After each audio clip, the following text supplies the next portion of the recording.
જો ગણેશ ચતુર્થી પર્વમાં તમે તમારા ઘરે ભગવાન ગણેશજીને લાવતા હોય તો આ બાબતનું તમારે રાખવું ધ્યાન, કેમ કે સ્વાગત વિધિ બહુ મહત્વની હોય છે. આમ તો ગણેશજીની સ્થાપનની વિધિ પણ હોય છે ને બધી જાણકારી મેં મારી યુટ્યુબ ચેનલ જય ભગવાન પ્રફુલ્લ પંડ્યા ઉપર આપેલી છે, પણ અહીંયા સ્વાગત વિધિની જાણકારી તમને આપું છું. ભગવાન ગણેશજી તમારા ઘરે આવતા હોય ત્યારે શું કરવું? પહેલાં તો ભગવાન ગણેશજીને આવતા પહેલાં તમારા દરવાજા ઉપર તમારે આસોપાલવનું તોરણ બાંધી અને તમારા ઘરને પવિત્ર અને શુદ્ધ કરવું જરૂરી છે.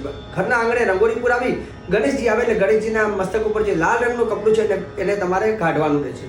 અને ઘરની બહાર જે સભ્ય ગણેશજીને લઈને ઊભા હોય ત્યારે ઘરમાં બહેનો હોય એ લોકોએ ભગવાન ગણેશજીને તિલક કરવું, ચોખા અર્પણ કરવા અને તાંબાના કલશની અંદર જલ ભરી એમાં થોડું મીઠું ને રાઈ પધરાઈ અને ગણેશજીને મતલબ ગણેશજીના ઉપરથી વારણ કરવાનું છે, મતલબ ઉતાર કરવાનું છે. કેમ કે તમારી પહેલાં આ મૂર્તિ કદાચ કોઈએ જોઈ હોય, એની નજર લાગી હોય તો નજરમાંથી મુક્તિ માટે તમારે આ કરવાનું છે.